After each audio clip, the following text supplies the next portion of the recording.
আজকে আমি আপনাদের সাথে শেয়ার করছি আম কাতলা মাছের রেসিপি। এটা আমি জামাই ষষ্ঠীর স্পেশাল রেসিপি আপনাদের সাথে শেয়ার করছি।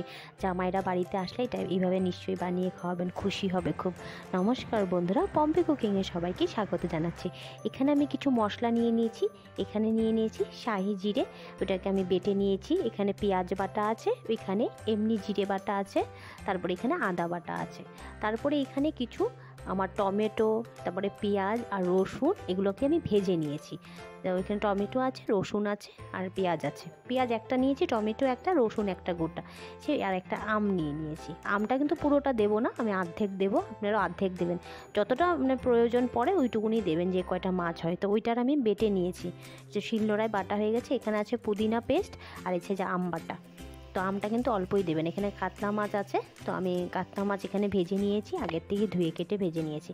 তো একটা কড়াই বসিয়ে দিলাম, কড়াইয়ের মধ্যে দিয়ে দিলাম কিছু গরম মশলা, মানে একটা লং, দুটো ইলাইচি আর একটা দারচিনির টুকরো দিয়ে দিলাম। তারপরে আমি ওই মশলা ভেজে যে বেটে নিয়েছিলাম আমি, ওই পেঁয়াজ রসুন আর টমেটো পেস্টটা ওইটা দিয়ে দিলাম এখানে।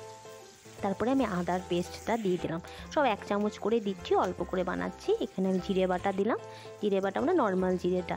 তারপরে দিয়ে দিচ্ছি এখানে পেঁয়াজ বাটা, তো পেঁয়াজ বাটাটাও দিলাম। এখানে যে এখন দিলাম সামান্য শাহি জিরে, 1 গাদা দেওয়ার দরকার নেই, অল্প করে দেবে। দিয়ে এটাকে 1 মিনিট মতন অল্প ভেজে নেবেন। এইভাবে একদিন বানিয়ে খাবেন বন্ধুরা, আর খাওয়াবেন সবাইকে। জামাই ষষ্ঠী না থাকলেও কোনো সমস্যা নেই, এইভাবে বাড়িতে বানিয়ে খেতেই পারেন।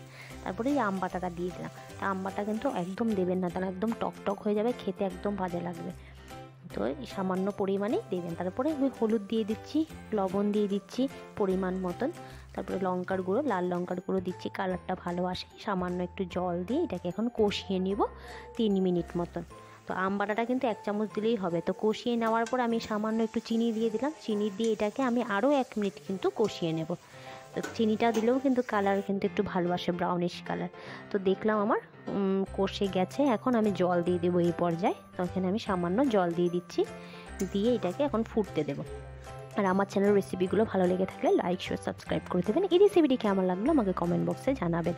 তো ঝোলটা ফুটে এসছে দেখুন, তো একটু ঘন ঘন থাকবে, তো দেখতে কিন্তু খুব ভালো লাগছে, তাই না? এখন মাছগুলো আমি ছেড়ে দেবো। আর এই রেসিপিটি কোনোদিনও বানিয়েছিলেন কিনা সেটা আমাকে নিচে কমেন্ট বক্সে লিখবেন। এখন আমি পুদিনা পেস্টটা দিয়ে দিয়েছি কিন্তু, তো পুদিনা পেস্টটা লাস্টে দিয়েই দেবেন। তো দিলে পরে তখন গিয়ে সেন্টটা আসে ভালো, তো খুব ভালো লাগে। তারপর উপর দিয়ে ধনেপাতা কুচি দিয়ে দিলাম। ব্যাস রেডি হয়ে গেছে আম কাতলা মাছের রেসিপি। আর পুদিনা পাতা দিতে না চাইলেও স্কিপ করতে পারেন। তো আমাকে কমেন্ট বক্সে দেবেন কেমন হয়েছে। তো please like share subscribe my channel. ভালো থাকুন, সুস্থ থাকুন, টাটা, লাভ ইউ অল।